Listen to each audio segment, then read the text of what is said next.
The Caribbean is one of the most visually stunning and culturally diverse regions on the planet, but also suffers from extreme climate and disaster risk. The Canada Caribbean Resilience Facility is leveraging more than $15 million US to catalyze more effective and coordinated preparedness, faster recovery, and more robust public financial management practices in targeted Caribbean countries, while ensuring these efforts are gender and disability inclusive and climate resilient. The CRF is deploying a variety of technical experts throughout the region to accelerate resilience-building activities. In both St. Vincent and the Grenadines, as well as in St. Lucia, I've been focused on enhancing the country's capacities to accelerate the implementation of coastal assessments and coastal resilient investments. My work also involves reviewing technical reports and providing guidance on specific aspects of the designs and construction methodologies and approaches. These efforts enhance the capacity of the engineers and the team to implement the coastal activities, such as the newly built Chateau jetty in St. Vincent and the Grenadines, which was recently used to bring in emergency supplies to aid in the recovery from last year's volcano eruption.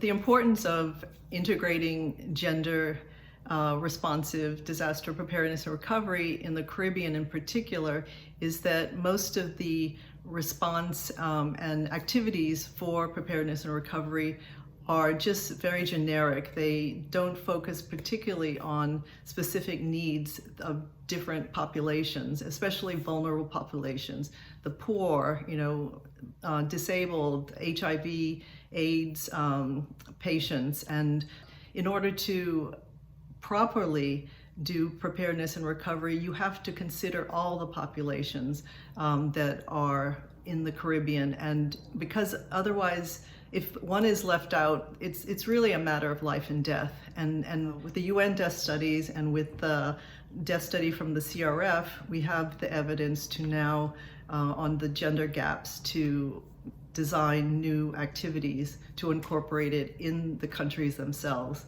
Every time I go to work on an activity, whether it's a report or working on activities with a university or with other donors, most of them are funded by the Canadians. And so since we all have a similar mandate and are working in the same countries and on similar issues, it's been really great to be able to collaborate with them instead of competing with them.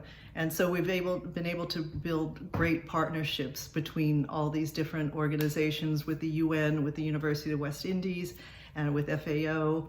So that's been a great surprise.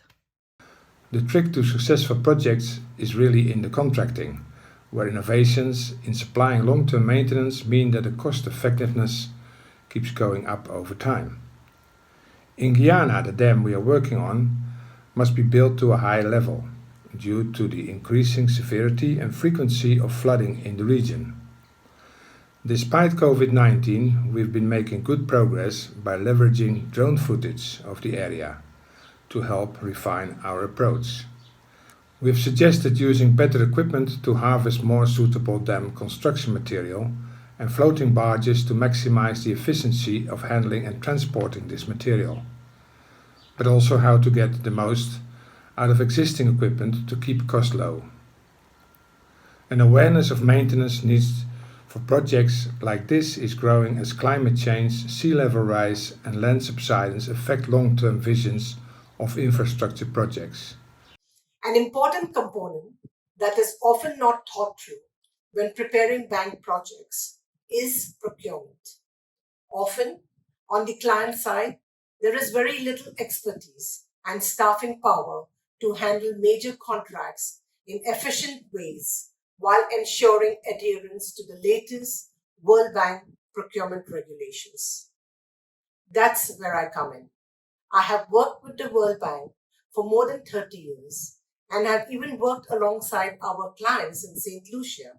Regular and careful guidance and support and training these teams helps them avoid pitfalls, delays, and secures the project against auditing issues.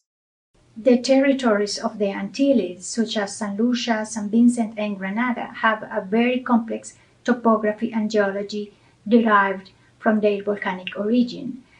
All infrastructure projects must deal with multiple challenges like erosion, landslides, settlements in foundations, difficulties in obtaining sources of materials, and managing landfills and deposits of debris materials. As we provide our accompaniment through detailed review processes, meetings, site visits, and work sessions, we have observed how the interest of the stakeholders in the quality of the designs increases and the understanding of the transcendence of the geotechnical topic in the stability of the works improves. Resilient transportation networks are vital in the wake of a natural disaster because distribution of aid, the resumption of services, the connection of communities all require functioning roadways and bridges. In the Caribbean region, flooding is a key hazard affecting the bridges, and the situation is getting worse because of climate change. What we are trying to do in this project is, first of all, to develop a baseline for assessing the existing bridges by using mobile phone technology and apps. And this seems to be quite successful because the quality of the imagery is improving all of the time. In addition to that, we're also trying to expand the road network in Grenada in certain areas. And my role in that process is to advise on the designs for the new bridges which the local practitioners are coming up with. Disasters are far from natural. Through smart policy and strong investment, we can help build a safer and more resilient future for the Caribbean.